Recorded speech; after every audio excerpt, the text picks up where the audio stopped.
दोस्तों, भारतीय संस्कृति विश्व की प्राचीन संस्कृतियों में से एक है और आज की इस वीडियो में हम ऐसी ही एक सभ्यता की बात करेंगे जिसने भारतीयों को अपने इतिहास पे गर्व करने का मौका दिया।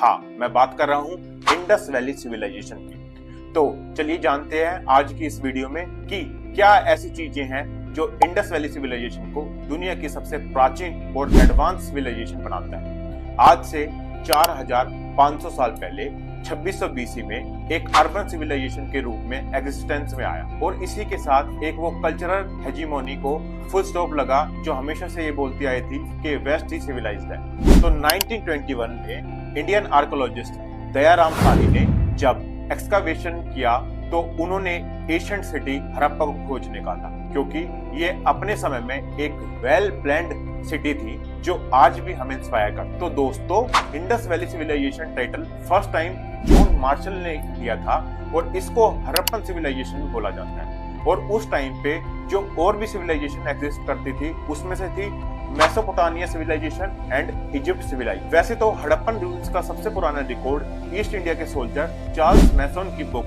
Narratives of various journey of Baluchistan, Afghanistan and the Punjab में भी था, पर इसकी खोज असल में 1921 में। तो 1921 में दयाराम साहनी ने हड़प्पन सिटी के रूल्स को डिस्कवर करने के बाद 1922 में आर.डी. बनर्जी ने मोहनजोदारो साइट को काफी एक्सकवेशन किया और उसके बाद तो मानो हड़प्पन सिविलाइजेशन के इतिहास को ढूंढने के लिए लाइन ही लग गई और आज तक 2000 से ज्यादा इंडस वैली सिविलाइजेशन की साइट्स पाई गई।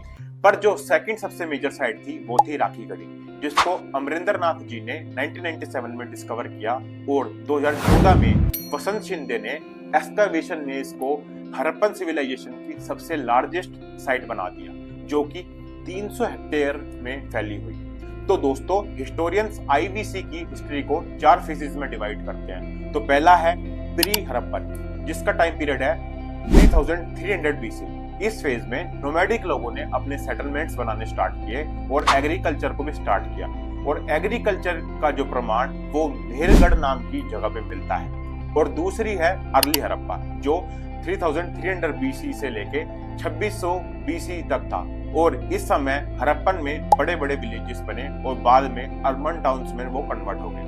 तीसरा फेज है मैच्योर हड़प्पन फेज का, जिसका टाइम पीरियड है 2600 बीसी से लेके 1900 बीसी तक। इस समय में काफी बड़े अर्बन सेंटर्स बनाए गए। और लास्ट फेज है लेट हड़प्पन फेज का, जो कि 1900 बीसी से लेके 1300 बीसी तक था और यहीं से इंडस वैली सिविलाइजेशन का डिक्लाइन होना स्टार्ट हुआ। तो आइए अब जानेंगे कि ये सिविलाइजेशन कहां से कहां तक फैली हुई थी, ताकि आपको इसकी ज्योग्राफी भी समझ में आ जाए। तो इंडस वैली सिविलाइजेशन आज के पंजाब, हरियाणा, बलूचिस्तान, सिंध, यूपी, गुजरात, राजस्थान में फैली हुई थी। और अगर इसको ध्यान से देखोगे तो ये सारे रीजन या तो इंडस रिवर या उसके ट्रिब्यूटरी रवि के अराउंड सिचुएटेड है, इसलिए जॉन मार्शल ने इसको नाम दिया इंडस वैली सिविलाइजेशन। अभी तक के एक्सकवेशन में अगर बात करें तो मांडा, जो कि नॉर्दर्न मोस्ट साइट है, धैमाबाद, जो कि साउदर्न मोस्ट साइट है, सुक्ता गेंडर, जो कि वेस्टर्न मोस्ट साइट है, एंड अलामगिरपुर, जो कि ईस्टर्न मोस्ट साइट है। और मोस्टली साइट इंडिया या पाकिस्तान में सिचुएटेड है और एक साइट ऐसी भी है जो अफगानिस्तान में सिचुएटेड है और उसका नाम है शोध गुहाई। और अगर हम इनके पोर्ट सिटी देखें जहाँ से इंडस के लोग अपना ट्रेड करते थे मेसोपोटामिया सिविलाइजेशन के साथ, तो उनके नाम है कटोडा, कुंतासी, लोथल, जो कि गुजरात में सिचुएटेड है, बालनकोट एंड सुक्तागेंडा, जो कि पाकिस्तान में है। तो दोस्तों, अब जानते हैं कि मेजर एक्सकवेशन के बारे में कि क्या ऐसी चीज मिली जो इन साइट्स पे जो इस सिविलाइजेशन को सबसे एडवांस बनाती है। तो पहला है टाउन प्लानिंग। तो इंडस वैली सिविलाइजेशन की टाउन प्लानिंग को हम आज के चंडीगढ़ सिटी से कंपेयर कर सकते हैं। और सबसे हैरानी की बात यह है कि टाउन प्लानिंग आज से 4500 साल पहले की जा चुकी है। तो इनकी टाउन प्लानिंग को स्ट्रेटाफाइड टाउन प्लानिंग बोलते हैं। तो सिटी के वेस्टर्न पार्ट में फोर्टिफाइड सिटाडेल मिला है, यानी कि ऊंचाई पे बना हुआ किला, जिससे ये समझ में आ सकता है कि यहाँ पे पहले रूलिंग क्लास रहती थी। और जो ईस्टर्न मोस्ट पार्ट है उसमें छोटे ब्रिक्स के हाउसेस बने हुए थे, इससे समझ में आता है कि यहाँ पे आम लोग रहते हैं। बट एक एक्सेप्शनल साइट मिली है जहाँ पे कोई भी सिटाडेल नहीं मिली और उसका नाम है चंदूदारो। तो टाउन प्लानिंग का अगला स्पेशल फीचर है ड्रेनेज सिस्टम। इसमें सारे स्ट्रीट्स राइट एंगल पे एक दूसरे को कनेक्टेड करते हैं और चारों तरफ से वो शहर से बसे हुए। एंड थर्ड फीचर है अंडरग्राउंड ड्रेनेज सिस्टम।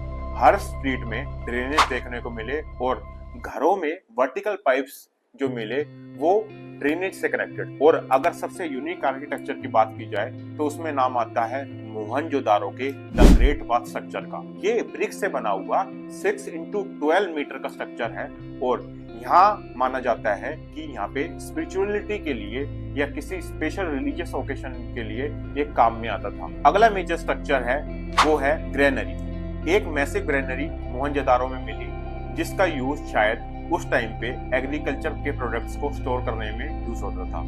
हड़प्पन में ऐसे 6 ग्रेनरीज मिली। तो दोस्तों अब बात करते हैं आर्ट एंड क्राफ्ट की। तो दोस्तों क्राफ्ट का काम सिर्फ 3 साइट्स पे होता था, नागेश्वर, बालाकोट और चुंदारो।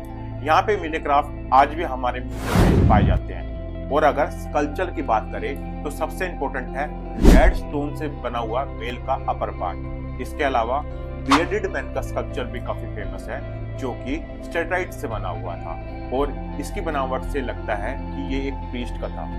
और इस पे एक ट्रीफॉइल पैटर्न का शॉल कैरी किया हुआ है जिससे ये पता लगता है कि इस टाइम पे एम्ब्रॉयडरी का भी काम किया जाता था। तो दोस्तों इसके अलावा ब्रोंज से बनी स्कल्पचर्स भी यहाँ मिले हैं जिसमें सबसे फेमस है द डांसिंग गर्ल जो कि 4 इंच की फिगर है और यह मोहनजोदारो में मिली थी। इसके हेयर बंधे हुए हैं और आर्म्स बैंगल से भरे हुए। इसके अलावा टेरिकोटा आर्ट भी काफी प्रचलित है यानी कि नेचुरल क्ले से बनी फिगर, बट इसकी इतनी ज्यादा डिटेल्स हमें नहीं मिल पाई। पर इसमें सबसे ज्यादा फेमस थी मदर गॉडेस जो कि एक स्टैंडिंग फीमेल फिगर है। इसके साथ यहाँ पे एक सील्स भी मिली है जो terracotta, steatites, copper, gold and silver के बने हुए थे और ये सील्स या तो ट्रेड में यूज होते थे या किसी स्पेशल ओकेशन। और सील्स में सबसे फेमस है मोहनजोदारो की पशुपति सील जिसमें elephant, tiger, rhino, buffalo curved है। और अब बात करते हैं पोट्री की जो कि मेनली व्हील मेड थी ना कि हैंडमेड। और इसमें सबसे कॉमन थी red and black ware pottery. यहाँ पे हमें रेड भी मिले जो कि 16 के मल्टीपल्स में यूज होते थे और ये मॉडर्न टाइम्स में भी देखने को मिले हैं। तो दोस्तों आज की वीडियो में हमने इंडस वैली सिविलाइजेशन की geography, town planning, architecture and major excavation के बारे में जाना। अगर आपको ये पसंद आई तो stay tuned to our channel. Thank you so much.